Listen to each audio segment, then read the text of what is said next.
En la Europa desgarrada por la guerra, en los últimos meses de la Segunda Guerra Mundial, desapareció sin dejar rastro un tren misterioso que, según se decía, transportaba riquezas incalculables del régimen nacionalsocialista. Se hablaba de montañas de lingotes de oro, de piedras preciosas de valor incalculable y de obras de arte únicas. Todo ello, el botín de Adolf Hitler, habría sido escondido con sumo cuidado en refugios secretos bajo colinas cubiertas de vegetación. Muchos años más tarde, ya en tiempos modernos, otro hallazgo sensacional sacudió a la opinión pública mundial y reavivó la esperanza, casi extinguida, de que aquel legendario tren del tesoro no fuera solo una leyenda, sino una realidad tangible, pacientemente esperando a ser descubierta. Pero antes de adentrarnos en esta historia, le agradeceríamos que dejara un me gusta en este video y que se suscribiera a nuestro canal. Su apoyo es de un valor incalculable para nuestro trabajo. Lo más fascinante y al mismo tiempo lo más inquietante de este enigma es otra cosa. Lo que los ejércitos aliados no pudieron encontrar en la derrotada capital del Reich en realidad no desapareció sin dejar huella. Aquellas inmensas riquezas fueron evacuadas a toda prisa, bajo el más estricto secreto. Fueron ocultadas con una precisión casi quirúrgica y con gran previsión, en bosques impenetrables, en túneles subterráneos construidos expresamente para ello y en búnkeres inaccesibles, tan profundos que sus constructores quisieron apartarlos para siempre de las miradas del mundo exterior.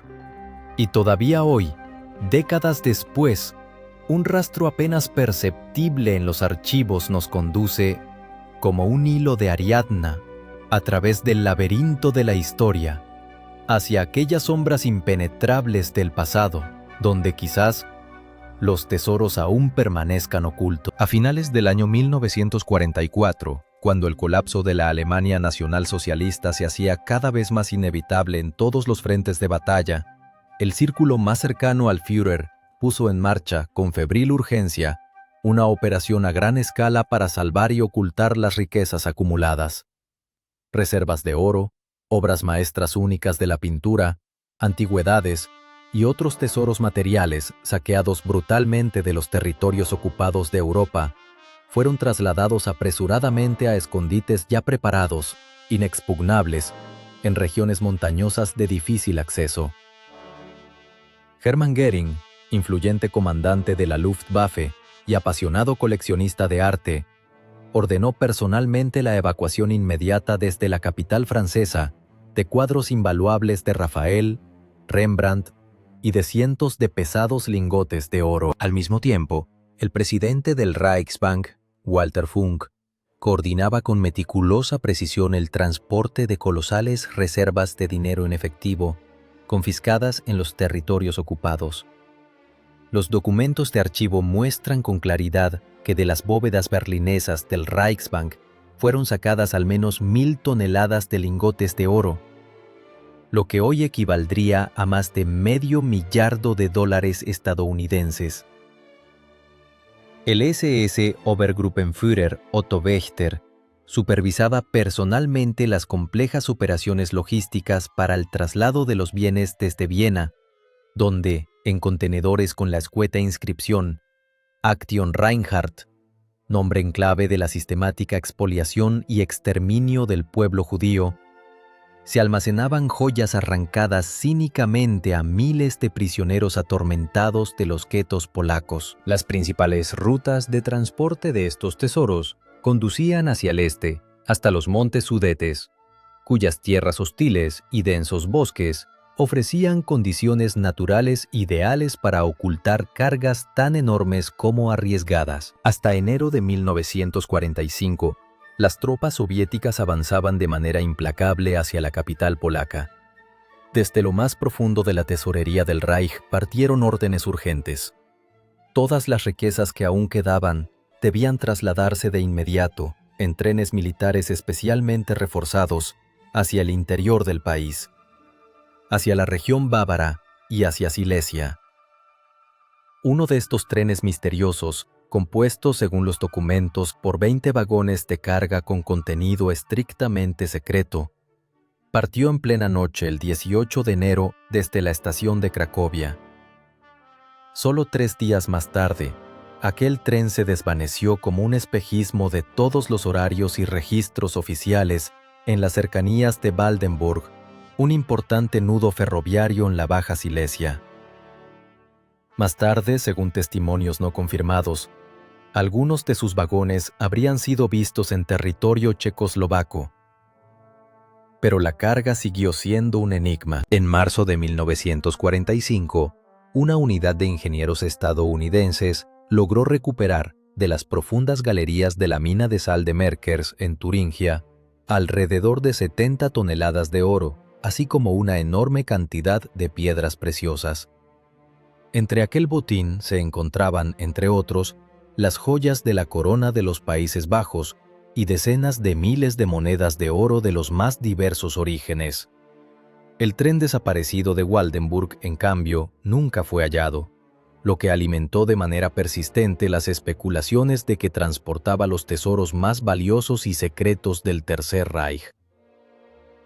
El método de los aliados en la búsqueda de objetos de valor fue impecable.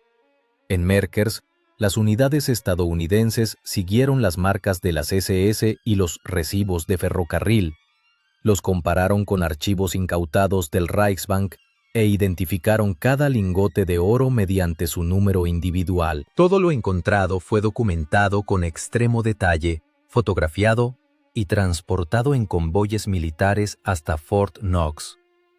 En contraste, en el caso del tren de Waldenburg, no existe documentación oficial comparable, ni números individuales, ni papeles de transporte, ni registros en los extensos archivos de las SS. En los diarios ferroviarios alemanes solo aparece como una carga militar ordinaria. Precisamente esa ausencia tan evidente de pruebas escritas se convirtió en el terreno fértil para la creación y difusión de innumerables leyendas sobre un tren cargado de riquezas incalculables oculto en algún lugar bajo las colinas de Polonia. Un secreto tan poderoso no surge de la nada, y menos aún en una región tan profundamente marcada por los acontecimientos históricos como el macizo de los Montes Puo. La leyenda del Tren de Oro tomó forma en los primeros años de la posguerra, entre los pocos sobrevivientes de los campos de exterminio nacionalsocialistas y los antiguos habitantes de esta zona. Entre 1943 y 1945, los arquitectos del Reich, explotando el trabajo forzado de los prisioneros del cercano campo de concentración de Gross-Rosen, llevaron a cabo un gigantesco proyecto subterráneo bajo el nombre en clave Riese. En la dura roca granítica se excavaron más de 20 enormes complejos de túneles y sistemas ramificados. Los pocos que sobrevivieron contaron más tarde que habían visto portones metálicos soldados y cámaras de almacenamiento ocultas. El antiguo empleado de ferrocarril, Joseph Caleto, recordaba en una entrevista del año 1962 cómo unos hombres de las SS, apuntándole con ametralladoras, le obligaron a enganchar 2 plataformas cargadas con contenedores, marcados con el característico águila de las SS, a un tren regular en la estación de Sobón. Los guardias le prohibieron estrictamente hablar jamás del contenido de aquellos contenedores. Otro testigo, el obrero alemán Hans Müller, hizo en su lecho de muerte una sorprendente confesión. Afirmó que, durante los años de guerra, había inspeccionado y preparado personalmente una línea ferroviaria secreta situada a unos 7 kilómetros de Waldenburg. Según Müller, aquella vía estaba diseñada para soportar 20 vagones con carga pesada. Además, recordaba haber escuchado en varias ocasiones a los guardias susurrar sobre un transporte de tesoros muy especial. Pese a lo dramático de estos testimonios, hasta hoy nunca se ha encontrado una sola prueba escrita que confirme su veracidad. La prensa regional de Breslavia recogió con entusiasmo la historia y la amplificó aún más. En 1978, la Gazeta Wrocławska publicó supuestos dibujos de galerías subterráneas y relatos de testigos que hablaban de trenes retumbando bajo tierra. Aficionados a la historia, que estudiaban minuciosamente los horarios ferroviarios, descubrieron inexplicables lagunas entre el 19 y el 22 de enero de 1945. Y sospechaban que justo en ese lapso pudo desaparecer el tren del oro. A comienzos de los años 80, cazadores de tesoros empezaron a organizar pequeñas expediciones a los montes del Harz y a los montes Búho, con el fin de explorar minas abandonadas. La antropóloga Anna Zamorska, especializada en el estudio de los mitos, explicó la persistencia de la leyenda del tren como una mezcla de trauma bélico, aura de misterio y orgullo local. Con el tiempo, los recuerdos de los testigos se deformaron, transformando simples transportes militares en fabulosos convoyes de tesoros. Pero la idea de un último secreto no resuelto del Reich resultaba demasiado seductora como para abandonarla. Para los habitantes de Waldenburg, una ciudad de frágil estructura económica, la leyenda se convirtió en un símbolo de esperanza de reconstrucción y prosperidad. Y pese a los numerosos informes contradictorios y a la ausencia de pruebas concluyentes, la creencia se mantuvo viva, que en algún rincón de aquellos túneles abandonados aún reposa el fabuloso botín del Reich. Especialistas han intentado en repetidas ocasiones localizar el tren fantasma, utilizando para ello todo el abanico de tecnologías científicas modernas. Un escaneo con radar de penetración terrestre, realizado en el año 2015, como ya se mencionó, arrojó resultados contradictorios y finalmente refutados, pues las formaciones geológicas naturales pueden generar ecos que se asemejan engañosamente a las reflexiones de objetos metálicos. El análisis posterior de testigos de perforación, muestras de capas de roca extraídas en el lugar señalado, reveló únicamente fragmentos de esquisto, sedimentos arcillosos y grano mineral fino, típicos de galerías mineras derrumbadas. También se hallaron restos de estructuras de madera utilizadas como soporte.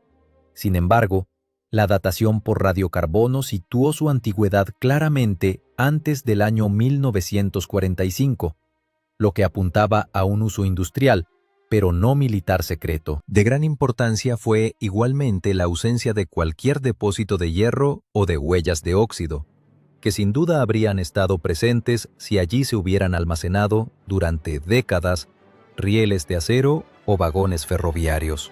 Las investigaciones arqueológicas de la estructura de los túneles tampoco aportaron respaldo a los defensores de la leyenda. Un examen detallado de la mampostería en la entrada reveló técnicas constructivas y materiales típicos de las minas de carbón del siglo XIX, mientras que los soportes de hormigón armado y otros elementos habituales en las construcciones militares de la Wehrmacht estaban por completo ausentes. Además, los suelos irregulares y los múltiples derrumbes en el interior de las galerías difícilmente se corresponden con la idea de que allí se hubieran colocado vías férreas. Paralelamente, se llevó a cabo un exhaustivo trabajo de archivo. Historiadores y archiveros revisaron toneladas de documentos ferroviarios de tiempos de guerra, registros de estaciones y listados de las SS, pero no encontraron ninguna referencia a un tren especial cargado de tesoros que hubiera pasado por la estación de Waldenburg a comienzos de 1945. Solo anotaciones habituales sobre transporte de carbón, munición y tropas. De ello se desprenden dos posibilidades: o bien toda la documentación sobre aquel tren fue destruida con asombrosa meticulosidad, o, sencillamente, ese tren nunca existió. Algunos científicos, no obstante, no pierden el optimismo y apuestan por tecnologías de vanguardia como la tomografía de muones. Este procedimiento, basado en la detección de muones cósmicos que atraviesan la corteza terrestre, puede, en teoría, distinguir materiales de diferente densidad a gran profundidad, y sería capaz de localizar un objeto metálico de gran tamaño. Los primeros estudios experimentales con esta técnica en la zona de los Montes Búho han mostrado ciertas anomalías aún no explicadas. Sin embargo, la realización de un proyecto integral y costoso sigue siendo incierta. A ello se suma que cualquier excavación en los Montes Búho está estrictamente regulada por la legislación polaca de protección del patrimonio cultural y del medio ambiente. Las intervenciones ilegales no solo conllevan fuertes sanciones económicas, sino también el riesgo real de derrumbes en antiguas galerías y de daños al ecosistema. Por eso, los expertos abogan por un proyecto amplio e interdisciplinar bajo patrocinio estatal. Hasta que se lleve a cabo, la situación es clara. El estado actual del conocimiento científico no respalda la leyenda del tren de oro. Bajo las capas de leyenda sobre un oro mítico, se oculta una construcción completamente real, y no menos enigmática: el gigantesco complejo subterráneo Riese. Se trató de uno de los proyectos más grandes y más estrictamente secretos del Tercer Reich. Entre los años 1943 y 1945, la organización paramilitar Todt, junto con decenas de miles de prisioneros del campo de concentración de Gross-Rosen, levantó bajo el macizo de los Montes Búho y bajo el histórico castillo de Fürstenstein un complejo de 7 enormes instalaciones subterráneas. Este ambicioso proyecto estuvo dirigido por el SS Gruppenführer Hans Kammler. El objetivo oficial era trasladar fábricas de armamento estratégicamente importantes y centros de investigación secretos de la Alemania nacionalsocialista a un refugio seguro, inaccesible para los bombarderos aliados. Los fragmentos de planos conservados dan testimonio de las dimensiones verdaderamente colosales de las construcciones. Algunas de sus alas alcanzaban alturas de hasta 30 metros y ofrecían espacio suficiente para instalar vías de ferrocarril y albergar maquinaria industrial pesada. Con el rápido colapso del frente oriental, el ritmo de construcción disminuyó drásticamente y muchos de estos túneles quedaron inacabados. Durante la retirada, los ingenieros alemanes sellaron apresuradamente las entradas con bloques de hormigón y puertas de acero. Hoy en día, partes de estas instalaciones, en particular los complejos de Osowka, Włodars y Rechka, han sido convertidas en museos y son accesibles en parte para los turistas. Sin embargo, amplias zonas de la red subterránea permanecen bloqueadas y sin explorar. Esto alimenta sin cesar los rumores de que allí podrían ocultarse archivos del Reich, obras de arte saqueadas o incluso el legendario oro. Se han realizado repetidos intentos de investigación, como en el año 2001, cuando el ingeniero Andrzej Jaros llevó a cabo una perforación de prueba en el túnel de Włodars. Hasta el momento, sin embargo, no ha habido resultados sensacionales. En los archivos del castillo de Fürstenstein se encontraron órdenes de fotografiar apresuradamente documentos secretos del Reich y enviarlos a Berlín. Las placas fotográficas, no obstante, siguen desaparecidas hasta hoy. El acceso limitado a la mayoría de las instalaciones de Riese, debido al peligro real de derrumbes y a la presencia de artefactos sin detonar, no hace sino reforzar el aura misteriosa y la atracción que este lugar ejerce sobre los investigadores. Es muy ilustrativo comparar esta nebulosa historia con casos reales y bien documentados de hallazgos de tesoros nacionalsocialistas. Así, en abril del año 1945, las tropas estadounidenses descubrieron en la mina de sal de Merkers más de 100 toneladas de oro, una enorme cantidad de monedas, divisas extranjeras y joyas de valor incalculable. Lo decisivo fue que cada pieza pudo ser identificada gracias a los números de serie y a la documentación de la Reichsbank. Posteriormente, todos los valores fueron inventariados con sumo cuidado y trasladados para su custodia a Fort Knox. Otro gran escondite se hallaba en la mina de sal de Altaussee, en Austria, donde los nacionalsocialistas habían ocultado más de 6.000 obras de arte únicas, entre ellas obras maestras de Miguel Ángel, Jan van Eyck y Gustav Klimt. Gracias a la documentación detallada y a la intervención de la Unidad Especial Monuments, estos tesoros pudieron ser rescatados y más tarde devueltos a sus legítimos propietarios. Hallazgos similares, siempre acompañados de una minuciosa documentación, se produjeron también en Siegen y en Nuremberg. Todos estos casos tienen algo en común: la existencia de registros precisos, documentos de transporte, inventarios y archivos bancarios. En el caso del llamado Tren de Oro de Walpsig, en cambio, una documentación semejante simplemente no existe. Los registros de la estación de Walpsig solo mencionan transportes rutinarios de carbón y municiones. Sin una confirmación documental, la historia de este tren no puede ser más que una fascinante, pero no demostrada hipótesis. Y, sin embargo, la leyenda del Tren de Oro ha ejercido una enorme influencia en la región de Baja Silesia, transformándola en una especie de imán turístico. Ya en la década de los años 90, el ingeniero polaco Mariusz Trinkiewicz realizó excavaciones no oficiales en el túnel de Sielaszko, que solo condujeron al hallazgo de escombros y a sanciones económicas. Tras los resultados de radar del año 2015, el interés por la región volvió a encenderse. Surgieron rutas turísticas como la safari tras las huellas del Tren de Oro, hoteles temáticos y productos de recuerdo.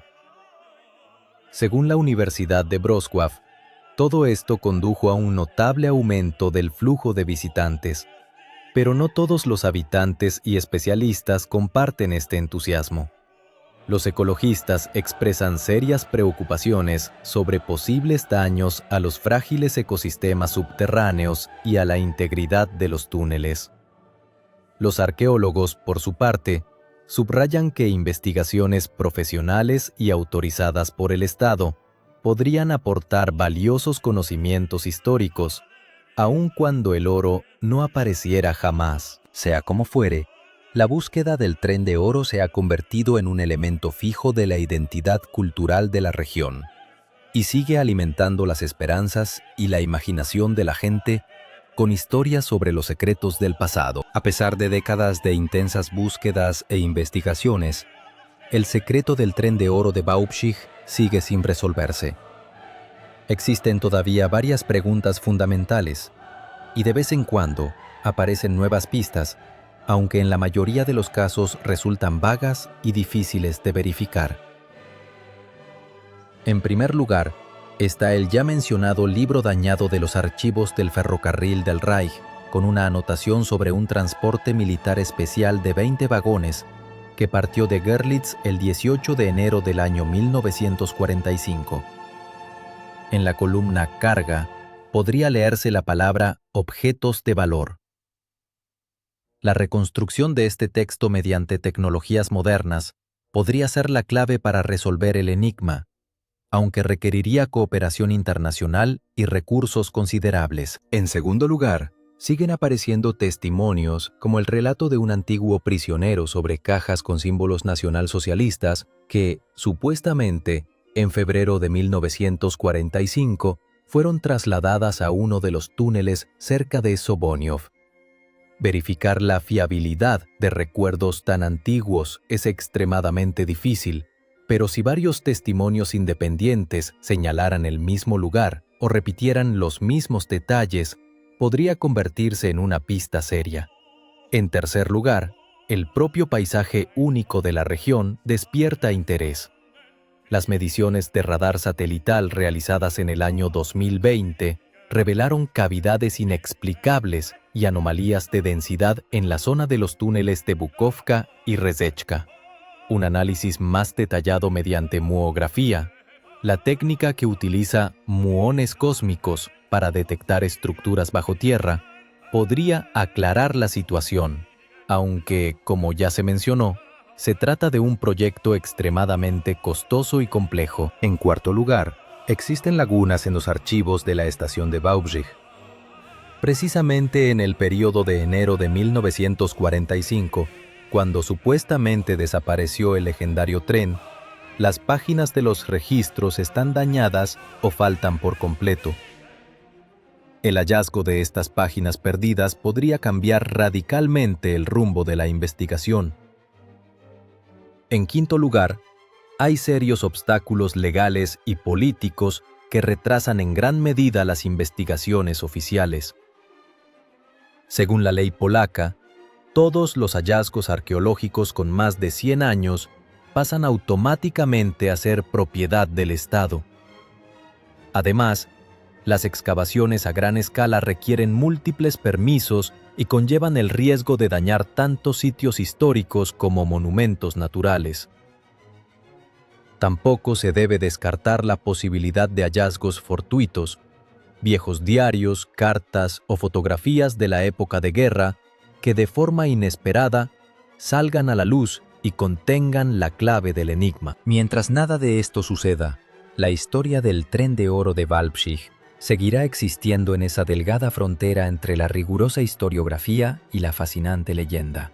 Cada nuevo detalle, cada testimonio y cada avance tecnológico añaden más facetas a este enigma que, desde hace ya casi 80 años, se resiste obstinadamente a una solución definitiva. Independientemente de la veracidad de estas leyendas, la historia de los tesoros nazis ha ejercido un enorme impacto en la región de Baja Silesia, convirtiéndola en un verdadero imán para los turistas. Ya en la década de los años 90 del siglo pasado, el ingeniero polaco Mariusz Trinkiewicz realizó intentos ilegales de excavar en el complejo subterráneo de Rechka, que solo condujeron al hallazgo de escombros y a la imposición de multas. Tras los sensacionales hallazgos mediante radar en el año 2015, el interés por la zona se encendió con una intensidad sin precedentes. Surgieron rutas turísticas llamadas la Casa del Tren del Tesoro, hoteles temáticos y productos comerciales con la simbología correspondiente. Según estudios de una institución científica de Breslavia, esto provocó un notable aumento del flujo de visitantes en la región. Sin embargo, no todos los habitantes ni especialistas comparten este optimismo. Los ecologistas expresan gran preocupación por los posibles daños a los frágiles ecosistemas subterráneos y a la conservación de las propias instalaciones mineras.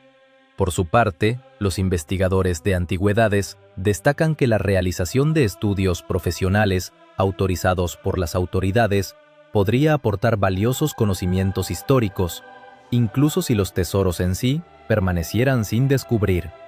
En cualquier caso, la búsqueda de los tesoros del tren se ha convertido en un componente inseparable de la identidad cultural de la región y mantiene vivas las expectativas y la imaginación de la gente mediante relatos sobre los secretos de tiempos pasados. Les agradecemos sinceramente por habernos acompañado a lo largo de todo este material. Si consideran valioso nuestro trabajo, nos alegraremos de contar con su apoyo a través de una valoración positiva y suscribiéndose a nuestro canal. Para no perderse futuras publicaciones y mantenerse siempre al tanto de lo que sucede, también pueden activar la campana para recibir notificaciones. El material se presenta exclusivamente desde un punto de vista histórico. El canal no respalda ni justifica ninguna acción en contra de la libertad, la vida, los valores ni el bienestar de las personas.